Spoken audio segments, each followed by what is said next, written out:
Well, hello out there. I've got 3 o'clock and we are going to get this thing launched. My voice has changed so badly. I don't know. June Rawl is not going to be joining us today. She's in commute to Tallahassee. So you are listening to Joe Houston. I am the Dean of the Center for Adult and Workforce Education at Seminole State College. And with me is my colleague, Elaine Caggiano, who is the coordinator of adult education programs and initiatives. And today you are joining us for navigating negotiation conflicts within a regional model. So we're going to talk about some bad behavior and challenges we face when we are trying to work in partnerships, which is what regionalization is all about. And we'll be facing a lot of that work here in the coming months. So as you are likely aware, in these sessions, you are disabled from being able to speak your mind. Unless, of course, you type it into the Q&A. So you'll be largely interacting with us through the Q&A or the chat option. So if you have questions, feel free to type into the Q&A and send them through. My trusty colleague Elaine is over here diligently monitoring. Yay. And we also have the chat feature, which, of course, if you post something in the chat, is available for everybody to view. If you throw things into the Q&A, it'll come directly to us, and we'll read off questions when we get to a Q&A option. Your microphones are muted. You're in listen-only mode, and keep in mind that today's presentation is being recorded, and within about 2 days, it'll be archived on the IPDAY website, along with all the other wonderful presentations that have been going on. So for today, before we really jump into this, if you would do us all a favor, let us know who's out there, and let's make sure that chat tool is working. Let's give Elaine something to read. So please, in the chat, type your name, your institution or organization, and if you happen to know what region, those are numbered 1 through 12. So if you tell us you're in region 14, you may want to double check that. So let us know who's out there, name, institution, and if you know it, your region. That'd be great. That would let everybody know who's on the conversation with us today. So let's fill out the chats.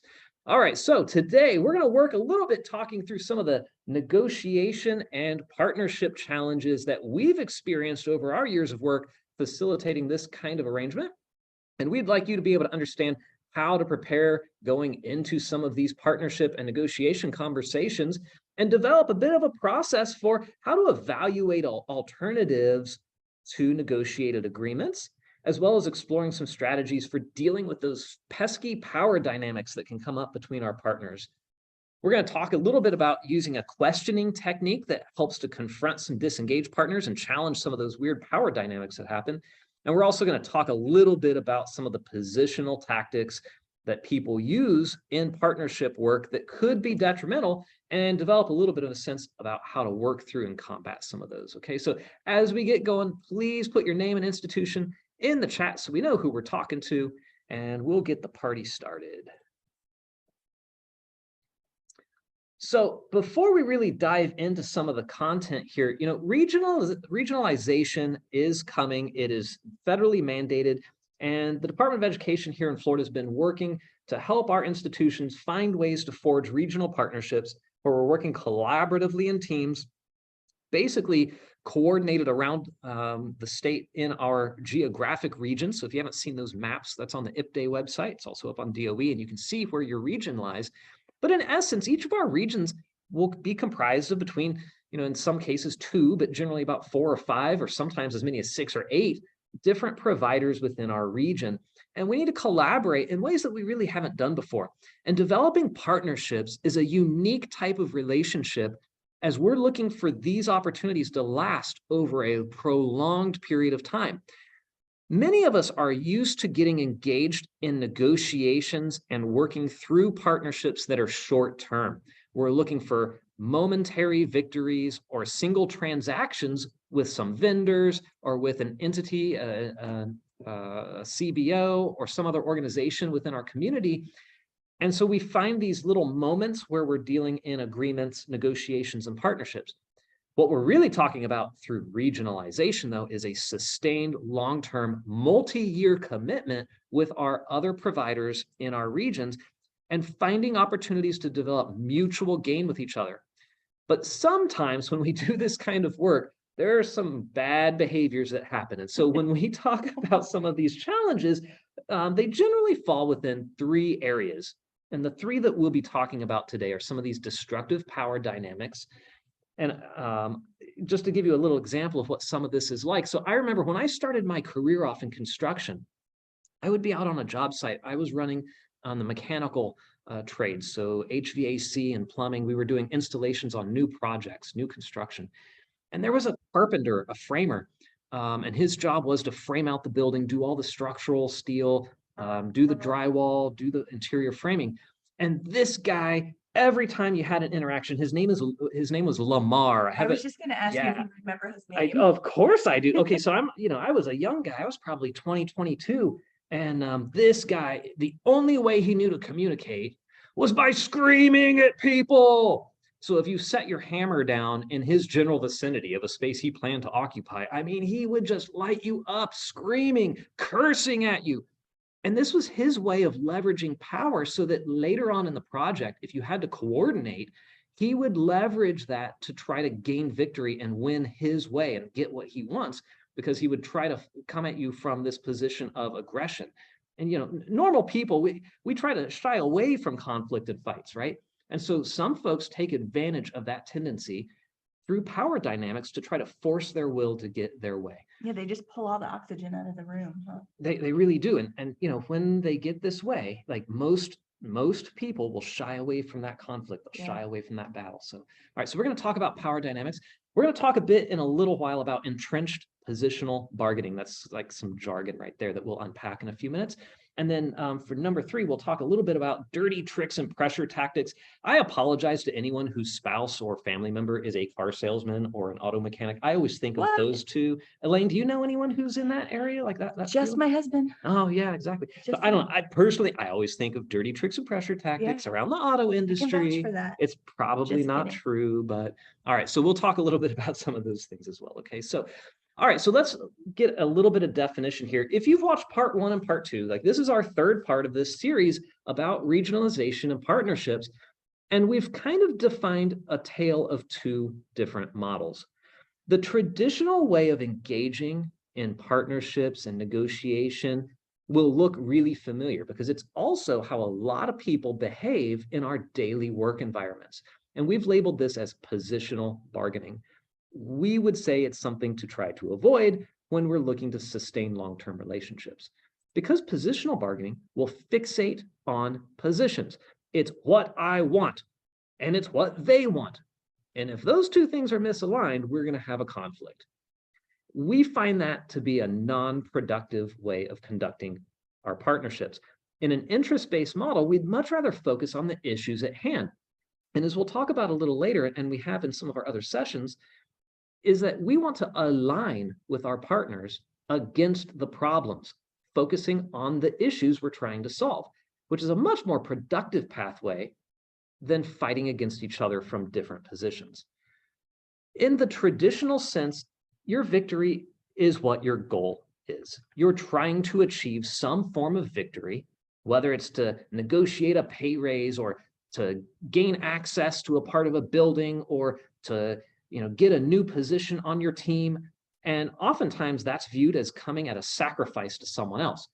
In our world, our mindset around long-term relationships in these partnerships is that we want to find agreement, and that should be our goal.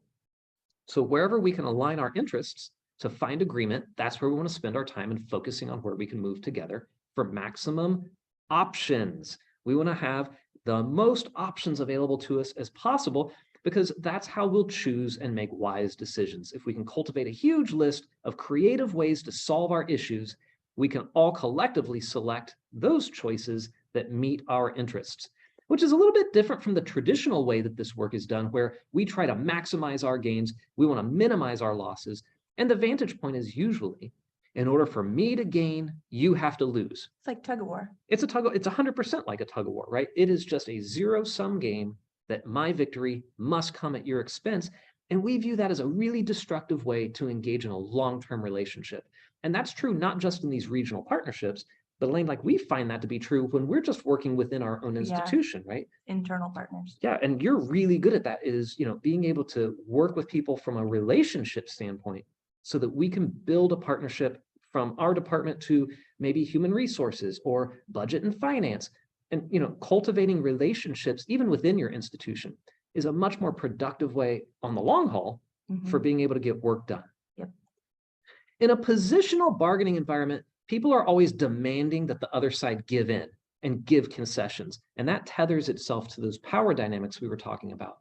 But in our world, our mindset about this is that we're collectively working together to find a mutual benefit.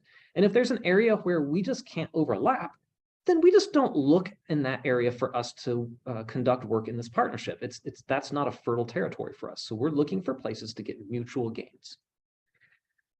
In a traditional format, there's a general mistrust of other people. There's a default assumption that they're trying to take advantage of you.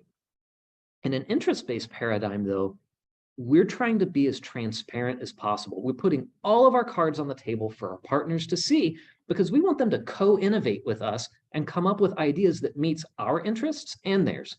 So we're not withholding anything. And we'll talk a little bit about misleading and withholding information in a few minutes. But Elaine and I, we kind of like to think of that left-hand side, that positional bargaining. We jokingly kind of call this the way to destroy relationships and settle for lousy deals. Now, there is a place for positional bargaining, but it's usually in single one-off transactions. Like if you're making a major purchase or there's a one-time negotiation you have to have and you'll never deal with those people again. Well, okay, it's fine if you want to go and launch a war because you don't need a sustained relationship anyway. On the interest-based bargaining side, though, the right-hand column, this is going to develop a sustained long-term partnership and the benefits will just magnify themselves over time. Okay, so in our first part one webinar, I think that was on February 8th, if I'm remembering right. So the recording is on the IPDAY site. We went through this model. This is the interest-based partnership development model. I know it's a mouthful, so we call it the IBPD. It has 6 phases, and it starts at the top where we're naming our issues, we're stating our problems, and then we quickly start transitioning towards a conversation about our interests. That is why we care about a particular situation, as opposed to what we want to do. It's why this issue matters and why we should bother trying to solve it. We do look at constraints in phase 3. Sometimes there's some environmental or legislative constraints we need to acknowledge, but we usually don't let those get in our way of phase 4, which is exploring options.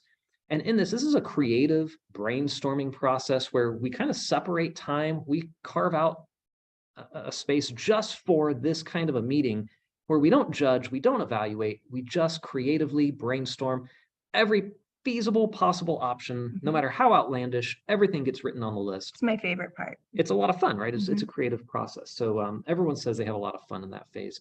We do come back to evaluation in phase 5, but we base our evaluation on the issues that we've stated, making sure we're solving the problem at hand, the interests that we've articulated, making sure that we're meeting our needs, and adhering or acknowledging the constraints that exist or finding a way to innovate around those constraints. So we create objective evaluation criteria to determine which options we're going to choose in our partnership. And then lastly, phase 6 is making a commitment that this is the choice, this is what we're doing, it's the way, it's the future. Yep. And everyone leaves the room happy, mutually gaining from this engagement. All right, so that's the model. If you want to deep dive the model, please go back and watch. January 24th. Oh, January 24th. I think, and February 8th. You know what? I was only off by 2 weeks, right? So go check them out. You'll see them on the IPDAY site. They're up there in the archive. Okay, so here's why we feel that left-hand column of positional bargaining is destructive in these long-term relationships. And this is true not just for regionalization, but also in our place of employment as we work with other departments, as we work with our colleagues within our department. Elaine and I view everything through the lens of partnership development because everything is a partnership. And if you engage in those positional tactics, you're creating adversaries, you're making your colleagues be enemies. And I'm sure we've all encountered that in our careers. It's not comfortable, it's not productive, and you wind up really losing a lot of value from a team that could have come together and magnified the outcomes, right? Magnified the benefits of us being in the room together. A positional mindset, it's demanding that your position be met, which in itself is drawing a line in the sand. It says you either do what I want or I'm going to take my ball and go home. I'll just pull that from the playground, right? You ever have that when you're out? Anyone else play in the streets, like play on the roads, like you play football or baseball on the roads when you were kids? Yeah, I mean, and everyone would yell car when the car comes by, but every once in a while, the one kid who brought the ball, like, wouldn't get his way. And he wants that prime because he wants to be the pitcher. He's got to be the pitcher, but the kid, he's no good at pitching, right? So But he it's takes his his ball. ball. It's his ball. So he He takes his gets to ball. be the and goes. pitcher. Right. So it's really destructive to be in a situation where we demand positions, because at that point, you're not even looking at the problem. You're not even talking or exploring ideas. You've just come up with one idea that meets your needs, and you're saying that you could care less about your partners and how this works for them. When in reality, collectively, we usually innovate dramatically better ideas as a team, and we can meet everybody's needs at the same time. This kind of negotiation or this kind of perspective around partnership, it leads to obstructionism, that if a person can't get their way, then they tend to block the rest of the group from getting theirs. So I got to tell you, in the partnership work that we've done over the years, facilitating these types of negotiations and agreements, it's really tough to get two partners to come to the table and align and meet eye to eye. It takes a few weeks or a few months of work to do it. In our regions, when we have 4 or 5 or 6 or more partners, it becomes increasingly challenging with each additional partner. So we really advocate for an interest-based model. So let's kind of dive into some of these behaviors. So we were talking about 3 different categories of behaviors, and this is really kind of getting into some of those power dynamics right here. So when we talk about unequivocal positions, what this means is we're unrelenting, and we're going to leave the room understanding our position authority and the power we have, right? We're going to make statements and leave our partners with the sense that we are the ones who are in charge.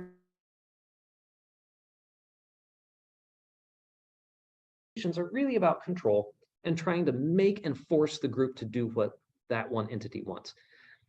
When they don't get their way, they tend to attack other people's proposals. If that doesn't work and they start running out of ideas, they resort to personal attacks. This is kind of like Lamar the carpenter, right? He's out there somewhere doing another personal attack on someone, probably this very moment, right? So it's when your ideas don't really have merit for addressing the problem, that's when people... Have you ever had anyone like play the what do you call it when they like use their position or their role, right? They play that role card. Well, I'm the vice president, so this is what happens. Pull right? rank on you. Yeah, they pull rank. That's it. Yeah. So that's a lot of what this is kind of when they run out of merits behind their ideas, then they start kind of lashing out. These behaviors, they demand concessions. It's all about aggression, and it's really showcasing those titles, those unequal positions. They're using personal attacks. Sometimes they'll back channel. They'll do some politicking behind the scenes. Oh, yes. So this is, they'll network and they'll try to garner coalitions to align against you. And it's all happened and you don't know what's happening. And then they all show up to the meeting and like, these 4 people have made an agreement. And then they show up. Voted you off the island. Yeah, you are the weakest They've link. made alliances. Goodbye. So Elaine and I kind of tease a little bit. We say that this is, I'll make him an offer he can't refuse. So that's kind of alluding to Godfather, right? So these are not usually good offers, right? So, okay, so here's some pathways to protect productivity out of this, right? So you can protect yourself by understanding your situation better. We really believe in reflection and spending some time on your own. In fact, when we facilitate, we have each individual in the partnership, each individual entity, spend time on their own in these getting ready meetings where they're planning out and they're trying to self-identify their interests, what they want to do and why they want to do it and why they care. And when you come in knowing that from your positionality, we're not suggesting that you should get married to that position and negotiate it from it, but it helps you to understand what your situation is so you can articulate it clearly to your partners. In the second box, it also helps you to know your BATNA. The BATNA. A BATNA. All right, it's like Batman. It's only not Batman. Batman. It's not Batman. So this is your best alternative to a negotiated agreement. Correct. What it does, and we'll talk about it in more detail, it helps you really understand your situation. And if the partnership can't improve your existing situation, then maybe you need to look to some other options or some other issues for the partnership to work on because it's not helping you on this particular front. And the third box, I'm saying CYA, cover your assets, right? This is about resource allocation and understanding what kind of value you bring to the partnership, right? You've got to understand what your assets are, your resources, your talent, right? So you've got to covet those assets and you are bringing them to the partnership as a way to say, this is what we can bring and what we provide. We're really great at recruiting and orientations. We can bring a model for that.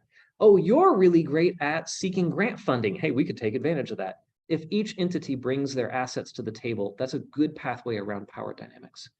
But importantly, at the bottom, you have the power to reframe the conversation under the interest-based model by focusing on issues, interests, and options. When someone comes at me, barking authority and acting out of power and aggression, I resort to using questions, and I take control of the session and revert it back to, what's the issue we're trying to solve? Why do you care about that issue? And why do you want to do the things you want to do? What about those ideas are valuable to you? And it helps me understand their needs. I think it helps them understand their needs too. Maybe they haven't even addressed why yet. That's really valuable. Like, a lot of times when power is being wielded by a partner, they've not actually spent the time to self-investigate and know what they care about and why. And if they don't have that baseline, they're really not in a position to influence the partnership. Right. So it's not only important to confront those power maneuvers, but it also is important to not let those types of maneuvers dictate the direction of your department or your organization. Yeah, derail your success. Yeah, I mean, it's the fastest way to make sure the train falls off the tracks. Right. What, too soon? Yeah. Oh, okay, sorry about that. Okay. All right. So at any rate, okay, I said BATNA, or the best alternative to a negotiated agreement. So this is something Elaine's a pretty big fan of, but in essence, this is about understanding where you are at in your situation so you can figure out, is the work that the partnership is doing going to improve your situation right now? So it helps you prevent yourself from getting too committed to your specific ideas in the partnership and trying to force action out of your region or out of your partnership that might not actually be helpful or productive to you or to them. So you want to think about, what's your alternative? Well, in many cases, the alternative to an agreement is basically doing nothing. The same thing that you have going on right now, you could just walk away from the deal and maintain it. So you want to understand if your deal improves your situation or not. So one of the things that we find to be most successful is that we take a break. Like, we kind of pull ourselves out of wherever we are. We'll either sequester ourselves, or we'll go schedule ourselves into a separate classroom with a giant whiteboard and colorful markers, and we will just free thought our way in and out of problems. You know, the problem doesn't necessarily change, but we'll come up with as many options as we can, any different way that we can get to our solution. It might take a walk around the lake. We're notorious for walking around the lake at Seminole State. So really taking a break for a second and kind of reassessing where we are, what our options might be, just, you know, our internal options, without even, you know, reaching out for, you know, other brain power to assist. That way we know what our baseline is. We know what we can achieve on our own, and it gives us a place to launch if we can find more value in an external partnership. Yeah, it's become known. So, you know, the Seminole State, they have this water feature. It's this lake out here with a big sidewalk around it. So like, people will see it sometimes, like when we really get into a tough situation, like that's it. Like, we'll schedule a 30-minute meeting at the lake. And we literally we're separating ourselves from the situation, and it just gets us into a fresh space where we can kind of think through the challenges a little bit and just, you know, move a little bit at the same time. So, well, okay. So considering your situation and understanding where you're at, if you can't get an agreement, that's helpful. But it's also helpful sometimes to get your partners onto your team. So the power to reframe is all about trying to seek alignment with your partners. This is true in regionalization. It's also true in the work you do within your own organization.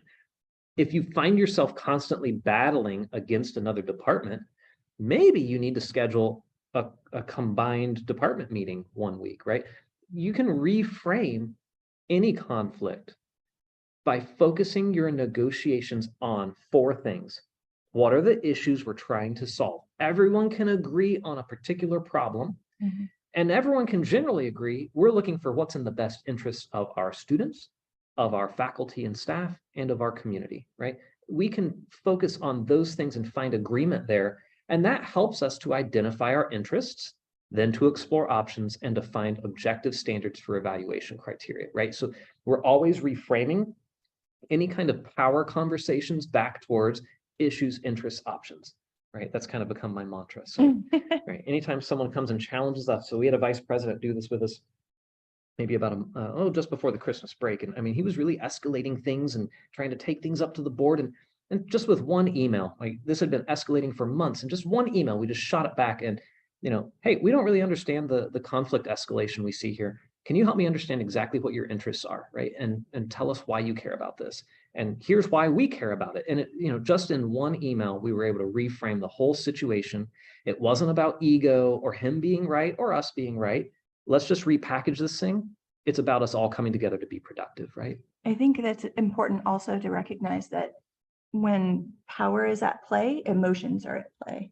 Oh, yeah. And there's a huge emotional investment for people to remain strong and powerful, Yeah. where you're still not moving the marker towards, the victory, towards the success. So yeah, that's really good. And there's, another idea around that is when there's an intense amount of emotion at play, I really like it, even though it can be tense and it could fall off the cliff towards conflict, right?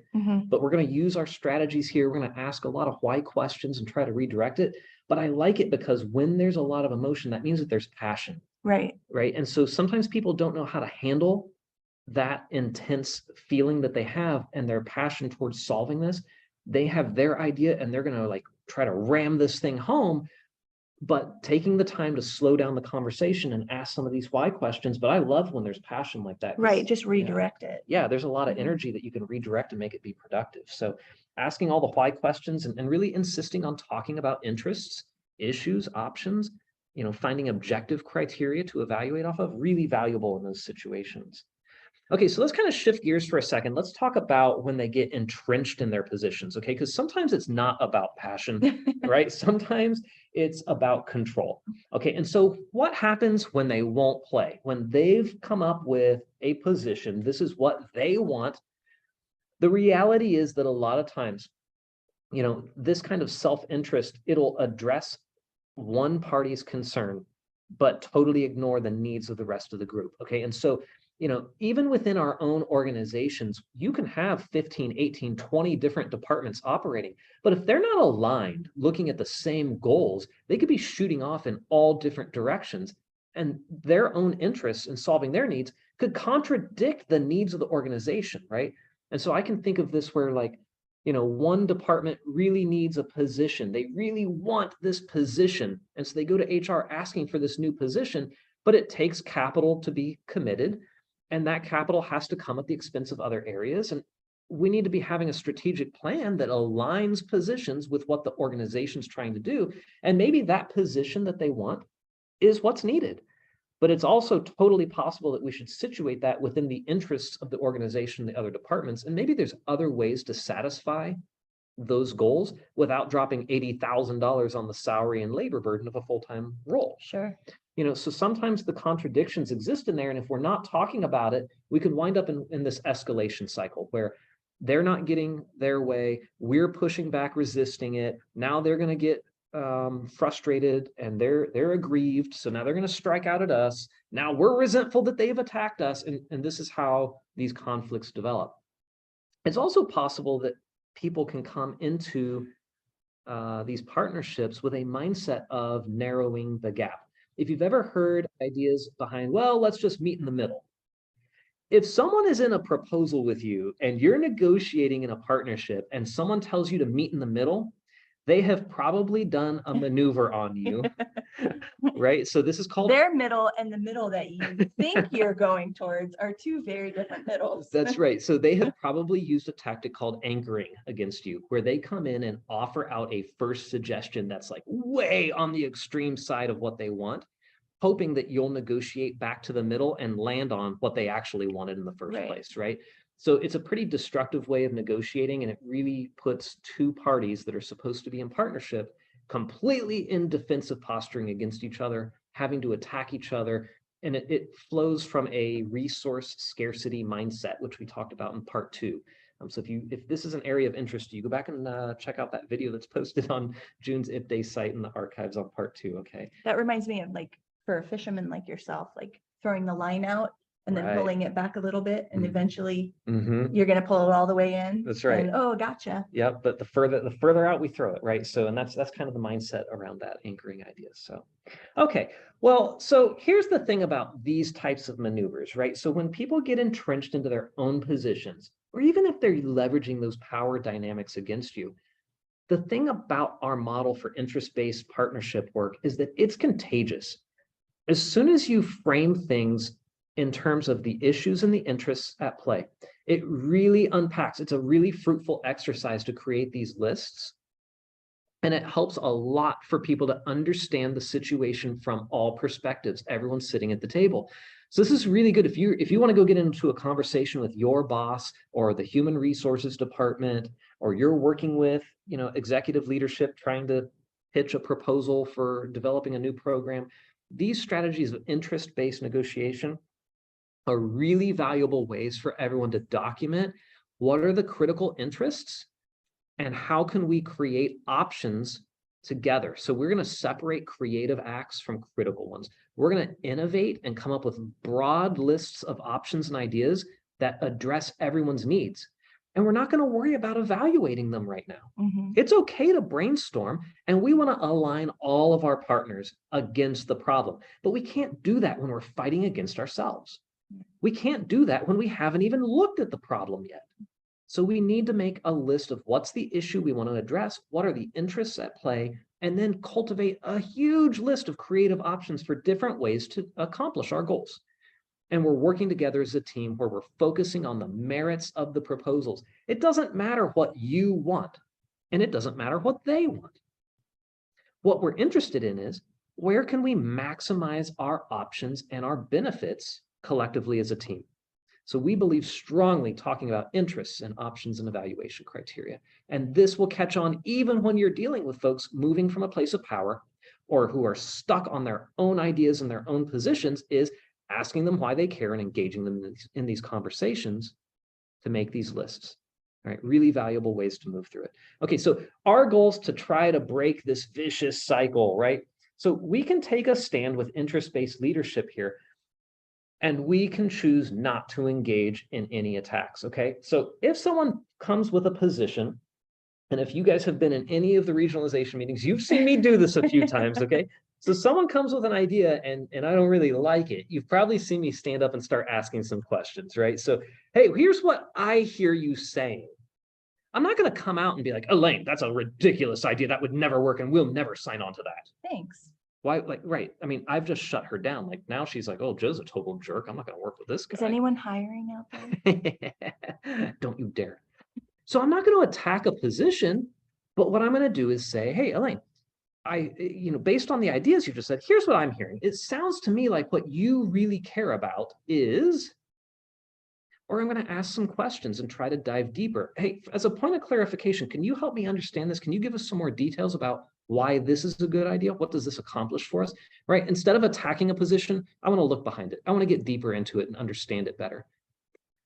When I make a proposal, I often will say it with, here's an idea that we've had that would meet our needs, and I'd like to hear your take on it.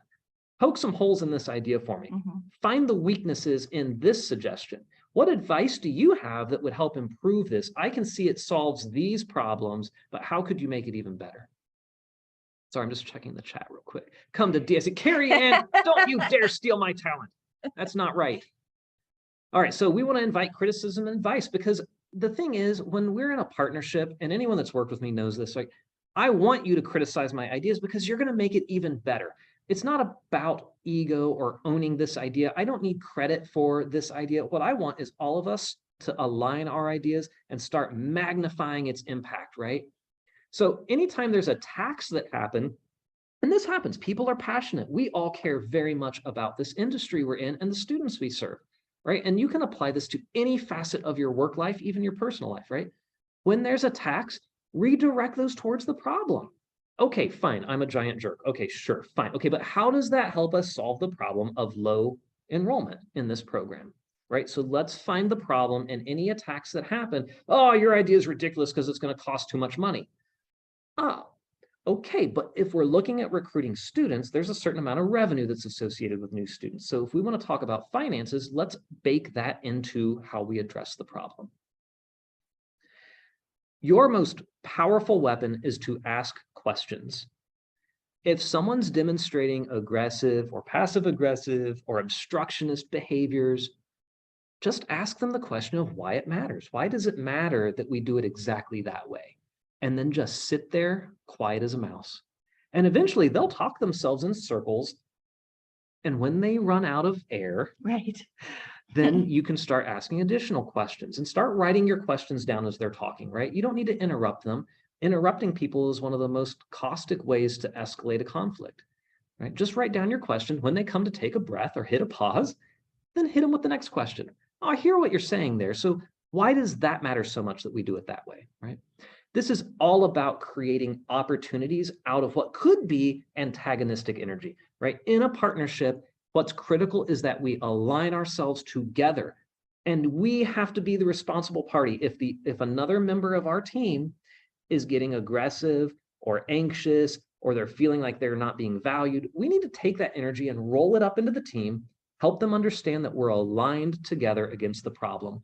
However their aggression or energy presents itself, as a team, it's our responsibility to help pull them into the fold and align them against the problem and find ways to get creative. Okay, so one of our favorite ways to do this, I've done this in negotiating with unions.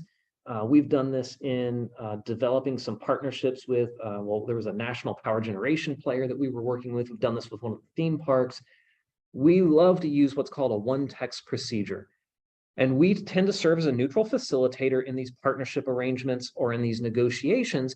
And what this does is it puts all the partners on one side of the room. Right. Literally, I have gone in and rearranged tables and chairs, right? I do Yes. not want people facing each other like that. Just, it looks like you're in battle, Right. right? I mean, there is a major cultural element to partnership work in our society that pits people against each other in competition. And if we want to be productive, dynamic, innovative, efficient, the way to do that is to break that cultural element and to align people on the same team. So we literally arrange chairs and tables, and we put the problem up on the screen, up on the whiteboard, and everyone's on the same side of the table working together. This process, and why a facilitator is helpful with this, is because you can track and create documents this way.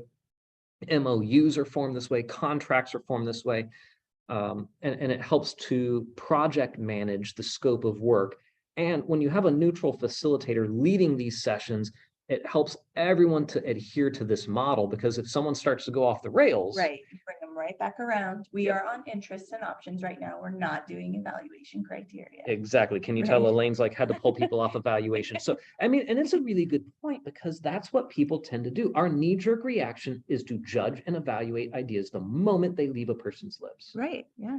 So helping people realize that's not the phase we're in right now, and having ground rules set up, right? So literally having ground rules printed off at the front of the room. When we've done work with some of the corporations, we're big proponents of working with contractors and corporate partners. And so the work that we do with them, you got to understand corporate America, they're used to having a decision be made and acted on within the same day. In higher education, especially public higher education, We hope for the same year. yeah, let's get it done in 12 months, right? So I mean, we've had partnerships. We're the only ones that have that problem. Oh, we are? We're the Yeah. only ones? Man, we had a great deal. It was a facilities deal. And we almost lost the deal because our facilities director had a vision for how he wanted to use the building versus what our partner wanted us to do. And it came really close to losing the partnership over Yeah. it, because we just could not get him aligned on our side. And if we had a one text procedure here, it's going to neutralize that power dynamic. It removes that pride issue of that facility director, right? But it also creates a lot of flexibility where, we're not going to get married into positions because we haven't even heard what our partner's interest is yet. Mhm. So when we go talk to corporate entities, when we talk to other national players and partners, we want to hear their interests so that we make sure we're addressing those in the solutions that we propose. And the only way to do that is to have a neutral group leading these conversations, because we want all of the partners to be directly engaged in that innovation, not having to worry about procedure not having to worry about adhering to the model, because your facilitator is going to help make sure that happens. You guys focus on solving the problem and coming up with brilliant ideas. Right. And importantly, it helps to keep the evaluation away from that creative brainstorm, right? I mean, that's Elaine's thing. So, all right. So we love that one text procedure, and hopefully one of these days you guys get to see it in action with us. So, all right. So there's a couple of other areas. We talked about some of these evil, dirty tricks, my car salesman, right? Okay, so we'll just hit on these a little bit. What's our time check looking like here? We are at 40. Okay, so we're gonna have a Q&A here in just a second, just to make sure we got some questions, opportunities here. But some of these dirty tricks, the way we see them happen most is in these three buckets, right? Deliberate deception, and that can come in a couple of forms. Psychological warfare, they're trying to get in your head and psych you out. But we also see a lot of positional pressure tactics. So let's kind of look at each one. We'll give a slide to each one of these. Okay, so all right, we like to call this how to erode trust, abandon integrity, and destroy your own relationship. If that sounds like the thing you want to do, then you should start talking about some phony made up facts. And you usually hear these like they're super hyperbolic, right? Like 97% of all students want to be online. That sounds a little heavy to me, right? Right. So phony facts are usually exaggerated. Sometimes there's an ambiguous authority figure that isn't in your conversations, but people use, and like, well, there's no way that, the head honcho, the people in charge, the committee, that they're going to accept this. And they try to use that to kind of manipulate and get their will against the group. But sometimes just flat out, people are trying to deceive, right? And so it's important to note there's a difference between deliberately deceiving people, which is really bad, but also not fully disclosing information. Gosh, we run into this one a lot, don't we? I think you just had one, right? I did, as a matter of fact. I was traveling a couple months ago, and I ended up footing the bill. I didn't get reimbursed for upgrading my seat so that I could bring luggage. And so, it was a $10 issue, but it was kind of frustrating. And when I booked this trip, because Joe and I are coming to you from Nashville right now, and I contacted finance, and I was like, hey, I want to take this flight and I need to have a carry-on. And she's like, oh, that's okay. You just have to give us some backup, get a copy or a screenshot of another flight that would cost more. Wait, what the heck? So it's okay now, but it wasn't a month ago. Exactly. And she didn't, deliberately lead me astray. She just never disclosed that all I had to do was provide some kind of copy for her for an auditor in some distant future in case anyone asked. Well, the thing is, though, what, Elaine, you didn't ask the right question. I didn't ask the right question. We really have a hard time with not fully disclosing information and we run into this a lot. This is a pretty common practice. If you didn't happen to ask the right question, well, that's on you. We knew the answer and we knew this would be a problem, but you didn't ask. Right. So in our model, the way that we perceive and understand partnership work is full disclosure of information, complete transparency. Look, we're on the same team here. So we don't need to hide things. We don't need to beat each other up. And a great example of this was we were developing a national training center for a manufacturing company, and they didn't have the money. Like at the beginning of the deal, they had the money, and then they went through a bad quarter, and then they didn't have the money, and we could sense something was off. So we just look, just tell us the reality. What are you facing right here? Tell us the problem, because we can't help solve it if you don't talk to us.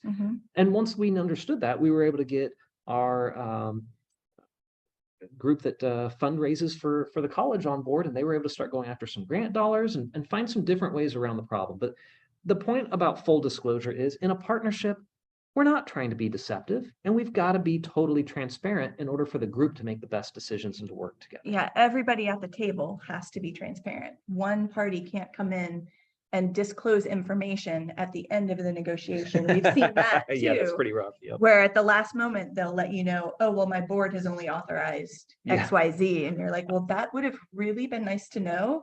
It could have saved us about 3 days of work. That's right. So yeah, just be upfront and ask, ask the questions and try to get folks to be transparent. Right? I think we say that with our families too, right? And exactly. Friends, I can't help you if you don't tell me what's wrong. Right. This is our Jerry Maguire moment, right? Help me help you. All right. So just show me the money, Joe. Show me the money. No, that's Carrie Ann's job now. I've got it in writing. Sorry.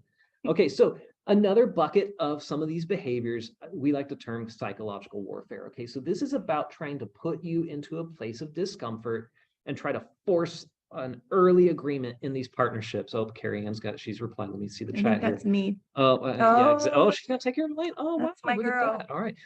So look, they're trying to, when people engage in these types of maneuvers, they're trying to close out a fast early deal.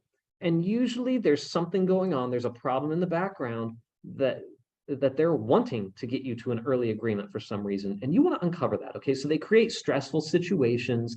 Sometimes they'll go after personal attacks. I remember I was facilitating a union bargaining. Like they had turned up the heat and made it like miserably like sweaty hot in the room, just trying to make it uncomfortable, right? Yeah.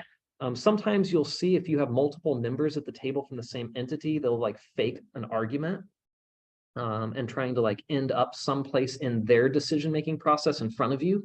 And the whole point's to manipulate you. Sometimes they'll just flat out come with a threat. Like if you don't do this, then we're going to withdraw our partnership and take our $4 million elsewhere, right?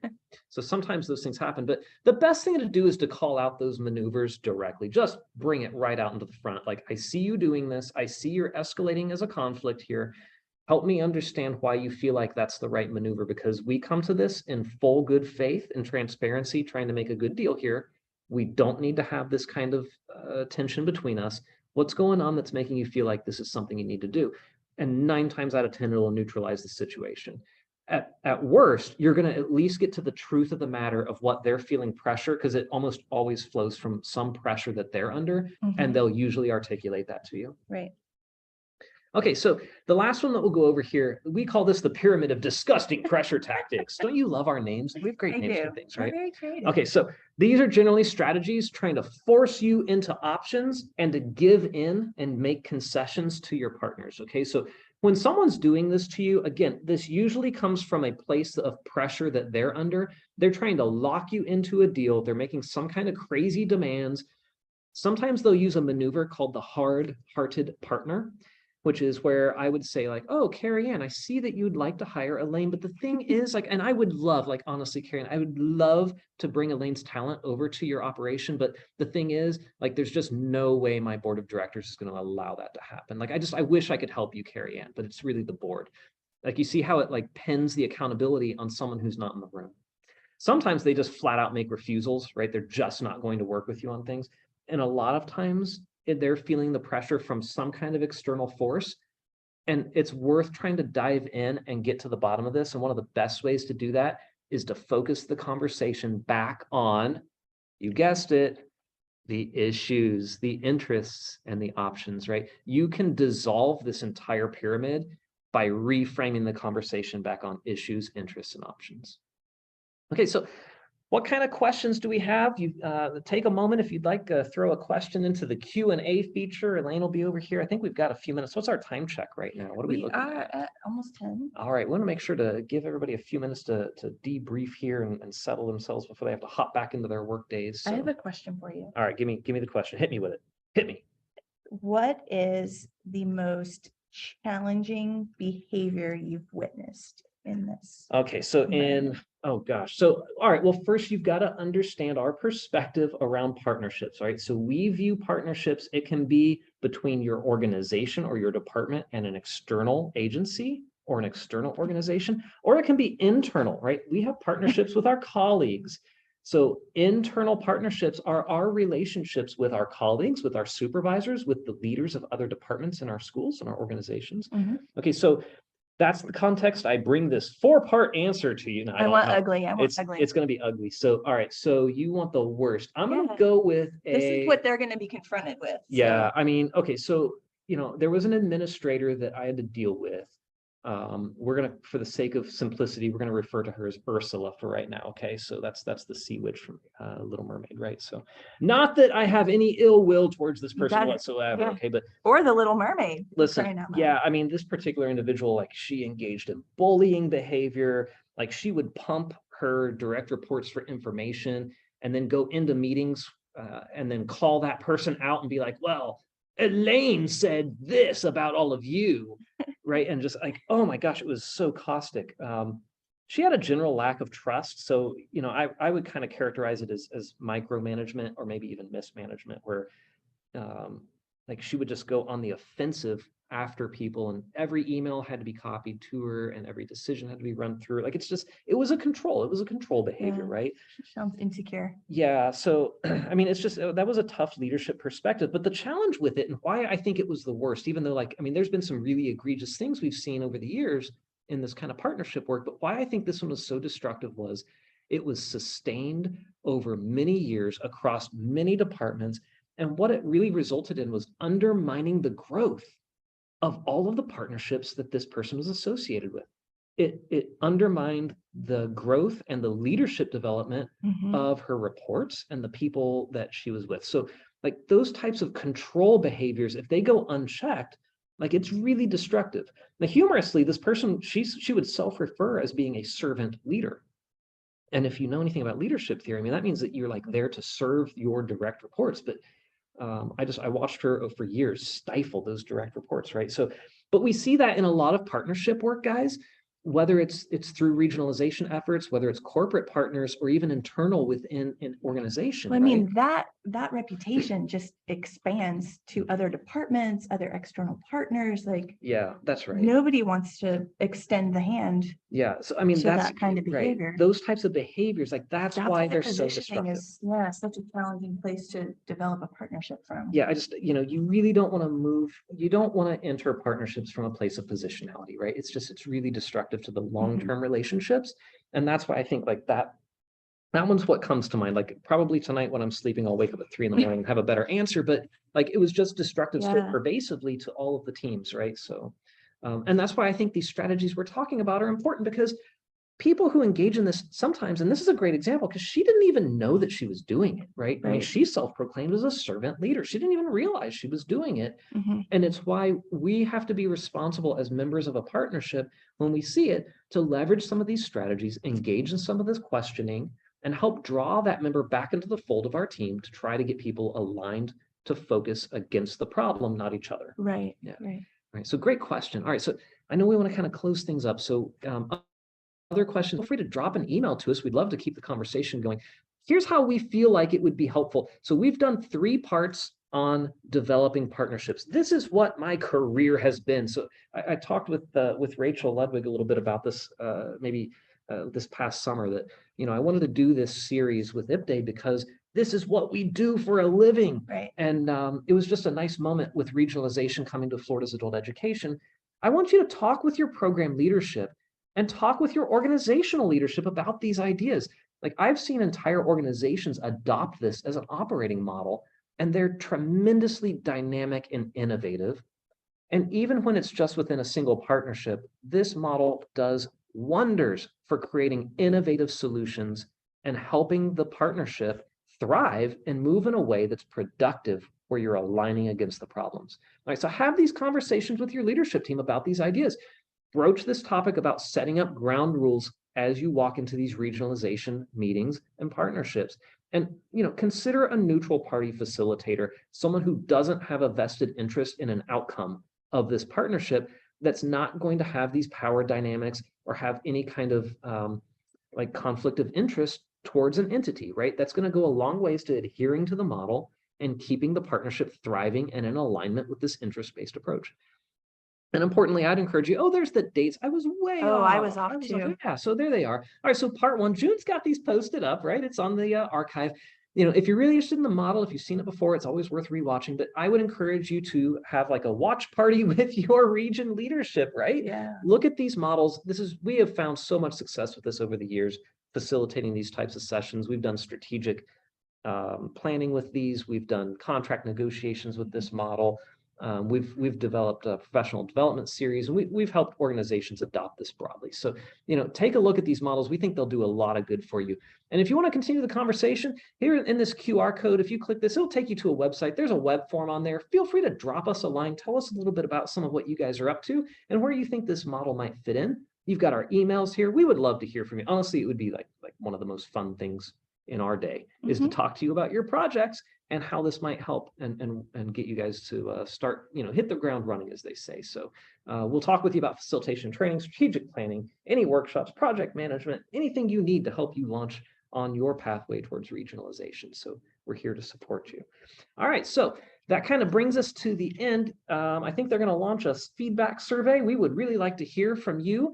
So take a little bit. There's only 60 seconds to fill this out, so the pressure is on.